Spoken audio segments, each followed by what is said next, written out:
We'll finish the people's question. We got 40 Thief that says, what are your 3 favorite fights to rewatch? Best wishes, brother.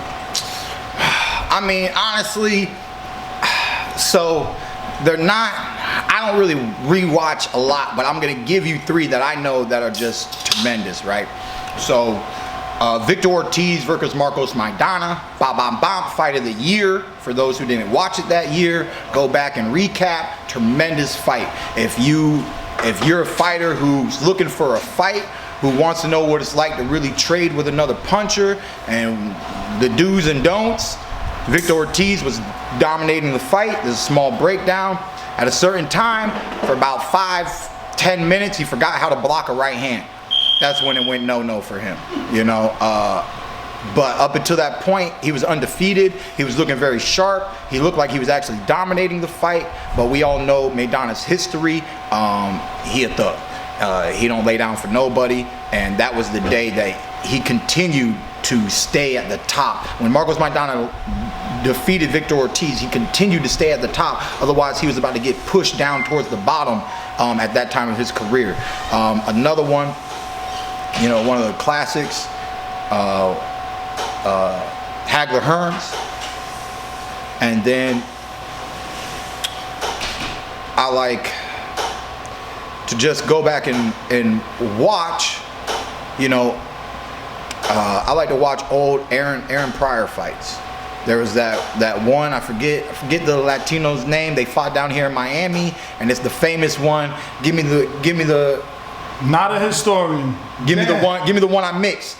The drink I mixed. The one I mixed. Nah, give me the water. Give me the water. No, not that one. The one I mixed. Panama Lewis. Man, that fight right there. And the rematch too, man. That fight and the rematch were tremendous. So he might have had some juice in fight 1, but even without the juice, man, Aaron the Hawk Pryor was a bad man. So those are just 3 of some of the hypest fights to go back and watch if you really want to watch some classic greatest fights of all times.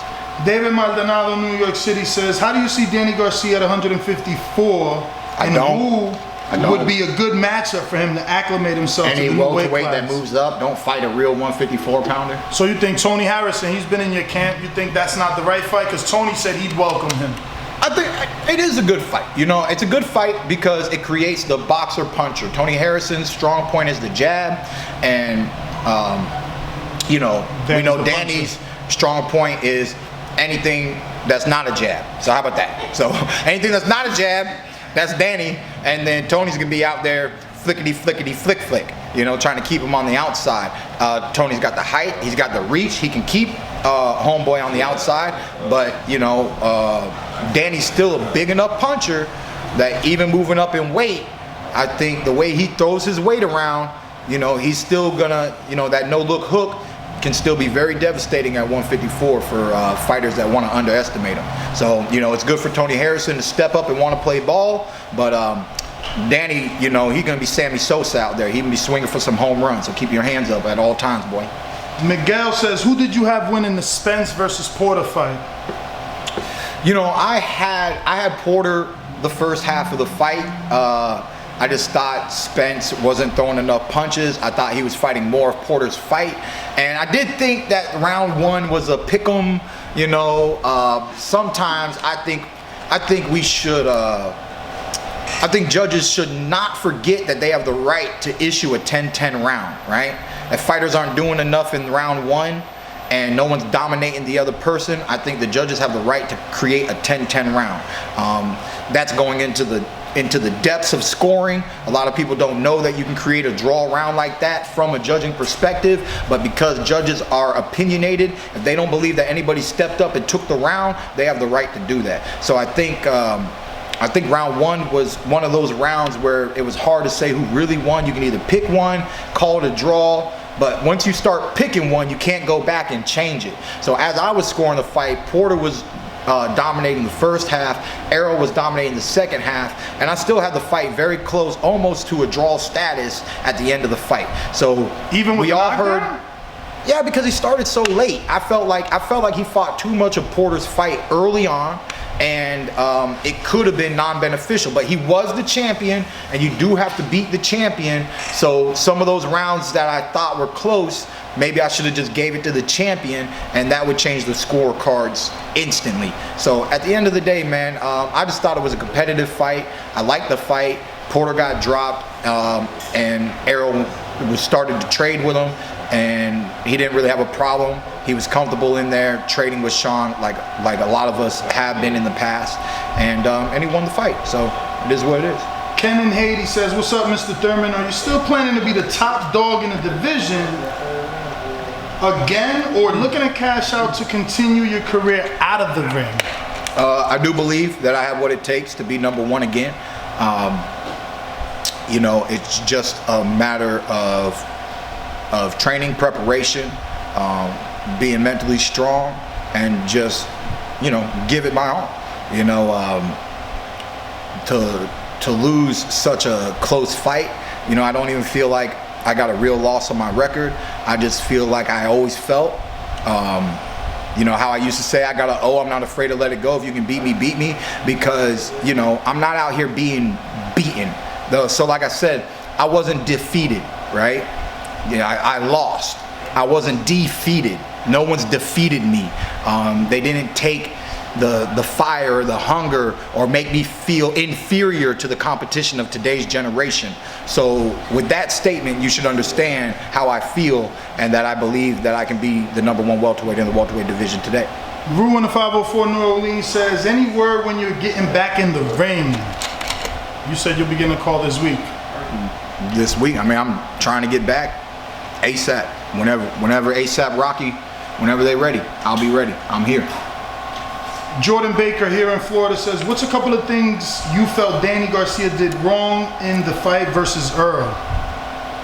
He didn't throw punches. So, I mean, you watch the 12th round, and you watch the best flurry that he's thrown in the whole fight in the last 10 seconds. They both were loading up. I could clearly see that. I don't know how many people could really see watching the fight that both fighters were clearly loading up.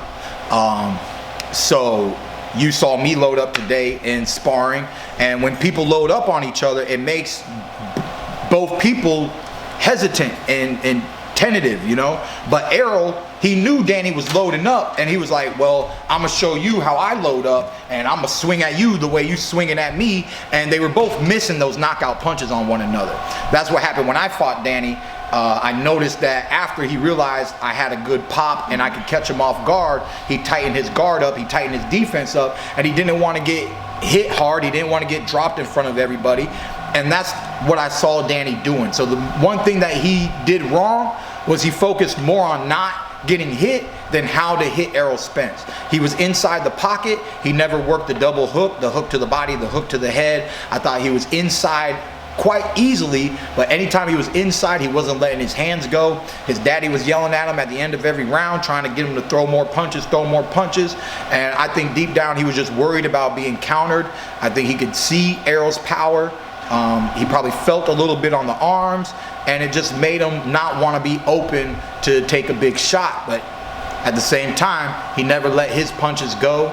And I mean, I think that's his number one mistake in a lot of the fights that he's had. He's just got to up his punch count.